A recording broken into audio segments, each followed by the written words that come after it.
ያን ውድ ወር ያን የተከበረን ወር እንዴት እናሳልፈው? ጊዜዎቻችንን ወቅቱን እንዴት እንጠቀመው? 29 ወይም 30 ጥቂት ቀናቶች ዛሬ ገብቶ ነገ የሚወጣ በጣም አጭር ጊዜያት እንዴት እንጠቀም? ሱብሃንአላህ።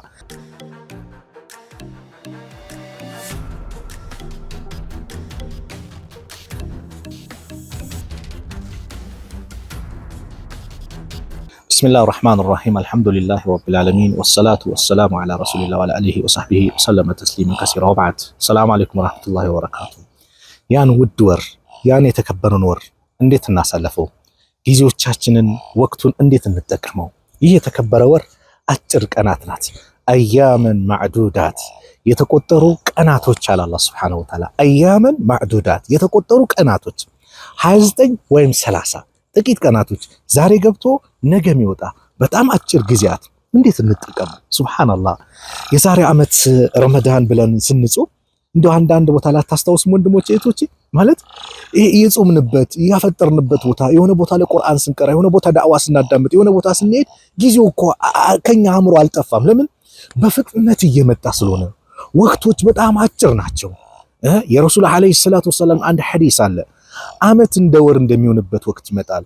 ወሩ ደግሞ እንደ ሳምንት፣ ሳምንቱ እንደ ቀን፣ ቀኑ እንደ ሰዓት፣ ሰዓቱ እንደ ደቂቃ። ያ አላህ በጣም ፈጣን ነው። ስለዚህ እነዚህ ደግሞ አጭር ቀናቶች አያመን ማዕዱዳት የተባሉ እንዴት ገብቶ እንደሚወጡ ስለማይታወቅ እንደው ቀናችንን በዒባዳ ወቅቱን ሰላታችንን በመጠበቅ የአላህን ቃል የረመዳን ወር ቁርአን የወረደበት ነው። ቁርአን በመቅራት ዚክር በማለት አላህ ሱብሓነሁ ወተዓላን በመገዛት ይህን ወቅት እናሳልፈው። አላህ ሱብሓነሁ ወተዓላን በማምለክ ይህን ወቅት እናሳልፈው። ጊዜያችንን በአግባቡ እንጠቀምበት። ወላሂ ምን ነው እንደዚህ በቀረው እንላለን። ተራይ ሰላቱን ምን ነው በሰገድኩ እንላለን። መቼ? ልክ የኢድ ቀን ምን ነው እነዚህን ወቅት እንደዚህ በያዝኩ እንላለን። ላ ያ አይደለም። ካሁኑ በቃ ዝግጅት አምና ያሳለፍንበት እንትን አለ። አሁን ደግሞ እንዴት ብዬ ላሳልፈው፣ እንዴት ብዬ ልጓዝ የሚለውን ነገር ራሳችንን እስቲ እንፈትሽ፣ ራሳችንን እንጠይቅ። እነዚህ ወቅቶች በጣም እጅግ አስፈላጊ በጣም ትልቅ ፉርሳ ያላቸው ናቸው። የረመዳን ወቅትን መቼም ማግኘት እኮ አይቻል፣ ከባድ ነው ወላሂ። ማለት በቃ ረመዳን ላይ መገኘቱ ራሱ ትልቅ ነው። አንድ ዓሊም ምን ይላሉ? እንደው የሞቱ ሰዎችን ቢጠየቁ ምን ቢባሉ ምን ተመኙ ቢባሉ ቀብር ውስጥ ያሉ ሰዎች እኮ ናቸው። መቃብር ውስጥ የገቡ ሰዎች ተመኙ ቢባሉ ለተመነው የውመን ሚን ረመዳን አሉ። ከረመዳን አንድ ቀንን ይመኙ ነበረ። ጊዜውን ስለሚያውቁት ያለው ፉርሳ ያመለጣቸውን ስለሚረዱት እኛ ጋር ካለፈ በኋላ ነው። ያ ደግሞ መሆን የለበትም። ጊዜያችን እንጠቀምበት። ጊዜ በኢስላም እንደ ሰይፍ ነው።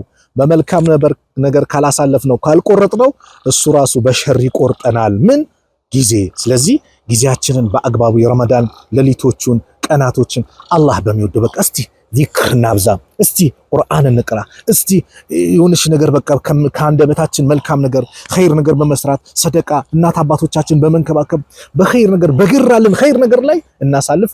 ከምንም በላይ በቁርአን ቢዚኑን ወሩ ራሱ የቁርአን ወር ነው። ሸህሩ ረመዳን الذي انزل فيه القرآن ረመዳን ማለት ቁርአን የወረደበት ወር ነውና ይህ ቁርአን ደብዳቤ የመጣበት ሰማይና ምድር የተገናኙበት ማለት ነው። ረመዳን ማለት በረመዳን ወር ቁርአን ስለወረደ፣ ስለዚህ ይህንን ወቅቱን በአግባቡ የሌሊቱንም የቀኑንም በአግባቡ እንጠቀም የዛሬው መልእክቴ ነው። አላህ ሱብሓነሁ ወተዓላ በአግባቡ ተጠቅመው በመልካም ሁኔታ አሳልፈው ነገ የውመል ቂያማ ጥሩ ምንዳ ከሚያገኙ ባሪዎች መካከል አላህ ያድርገን። ሰላም አለይኩም ወራህመቱላሂ ወበረካቱ።